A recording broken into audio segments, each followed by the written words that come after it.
Now let's talk about the impact of Muslim League on the national movement, right? I'm having 4 points that I'm going to discuss with you. The first one is the role in the beginning, the role of the Muslim League in the beginning. Government's support to the League, British governments was supporting the Muslim League, and how we are going to discuss that thing. The phase of the rapprochement, and the rapprochement, what is rapprochement? When two parties were enemies earlier, पहले वो enemies रही, and later on they started building a healthy relations, a friendly relations with each other. When you start making those healthy relations with each other, means friendly relations with each other. Earlier you were enemies, and there was a phase came when you started building a healthy relations with each other. That phase is called rapprochement, or that period is called rapprochement. और ये कौन सी दो parties थी, we will discuss later on. The fourth point that I'm going to discuss is the Congress and the League. What sort of relations were there between Congress and the League at the initial stage of the formation of Muslim League, and later on what kind of relations they started developing. Let's start from the reading. By the reading. The British welcomed the formation of Muslim League. Why they did so? Why they were so much excited? Because they got an opposition to the Congress, right? So they started supporting the Muslim League, because Muslim League was formed in order to protect their own political rights against Congress, right? So British started supporting them at the beginning, right? They supported the League to provide opposition to the Congress. They won initially the support of the Muslims by asserting the Muslims' interests were different from those of Hindus. Right. Thus, policies of the Muslim League to some extent weakened nationalist sentiments. Why? Because they started losing the unity amongst the people. I mean, between the Muslims and Congress. तो वो जो unity का जो सिलसिला था वो यहाँ पे ख़त्म होना शुरू हो गया था, just because of the policies of the Muslim League, and the British government was fully supporting the policies and the attitude of the Muslim League, right? The League's role in the beginning. What is the League's role in the beginning?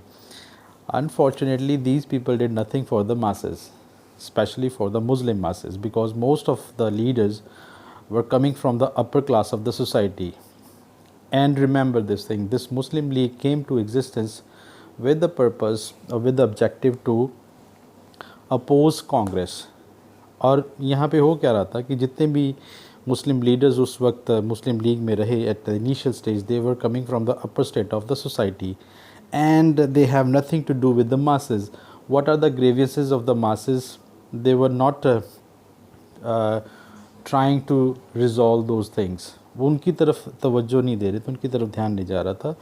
Basic motive जो initial stage के ऊपर था, that was to oppose the Congress. ये थी beginning की बात है.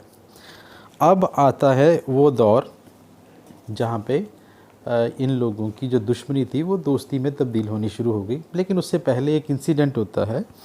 Government of India act 1909 was given by Lord Minto, right, the then viceroy of India. It was known as the Minto-Morley reforms, right?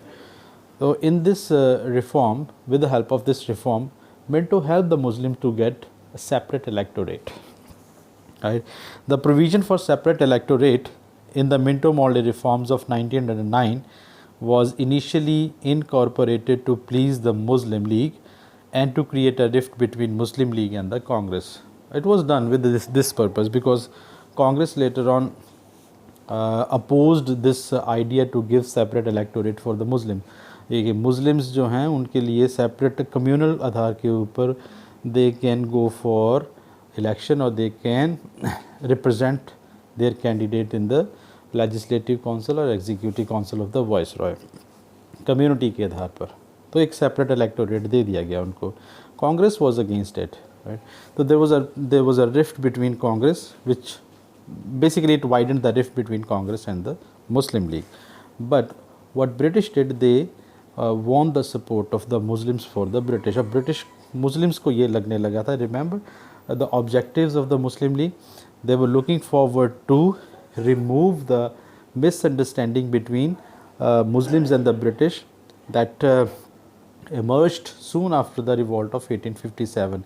और यहाँ पे we are having a Government of India Act 1909 जहाँ पे वो लोग एक separate electorate दे रहे हैं and they are fully supporting the Muslims in order to oppose the Congress or with the purpose to oppose the Congress. तो यहाँ पे इन लोगों ने Muslims की support हासिल कर ली by giving them a separate electorate, right? Now let's talk about the phase of rapprochement. ये वो दौर रहा जिसकी शायद ब्रिटिश ने कल्पना नहीं की होगी. They wouldn't have thought about it कि ऐसा भी कहीं हो जाएगा. The Muslims are having very warm relation with this country, and if you can read it, it is Turkey or Turkey. Why it is so? Let me tell you the reason why Muslims are having a respect or very good relations or very good feeling about this country. The Sultan of Turkey was the Khalifa, that is the religious leader of Muslims, right? And there were a number of incidents that I am going to read it for you where British went against the Turkey and the Muslims took it as that the British has done something wrong with their Sultan, which was true, right? Let's see, what was that? Britain's hostility into Turkey in Turco-Italian War. It was fought in 1911 and 12 between Turkey and Italy, and in this war, Britain supported the Italy. And the Balkan Wars in 1912 and 13 made a large section of Muslim leaders critical of the British policies. So we are having Turco-Italian War and Balkan Wars where British supported the opposite party of Turkey during these wars. The annulment of partition of Bengal in 1911, this is the milestone. Bengal was partitioned in 1905. Remember, Lord Curzon. Now in 1911 that partition was annulled, officially cancel kar dete hain, then it is annulled. If you are officially cancelling something, it will be called annulment, right? So this annulment, what it did was seen detrimental to the interest of the Muslims in India. The younger section of emerging Muslim leaders disliked the loyalist politics of the Aligarh group and the leadership of big Nawabs and Zamindars, and some young scholars influenced by Deoband schools of Muslim studies were inspired by the nationalist sentiments. Among them, most prominent were Maulana Abul Kalam Azad, Habibur Rahman, Hakim Ajmal Khan and Mazhar ul Haq. Now what happened here? Let me because I stopped there. 1911 में 1911 this annulment, partition of Bengal की जो annulment होगी दोबारा से Bengal was united, तो Muslims ने ये इस चीज़ को अच्छे से नहीं लिया है. This decision of the British went against the relations with the Britain and Muslims. तो British और Muslims के जो रिश्ते रहे उनके against चली गई ये बात, right? अब मज़ेदार बात यहाँ पे क्या हुई? There were a number of young leaders in Muslim League, those who started thinking that we must do something for the national movement. और ये जो loyalist वाला attitude रहा, the very first objective to promote loyalty or to develop loyalty amongst the Muslims for the British, that thing was not accepted.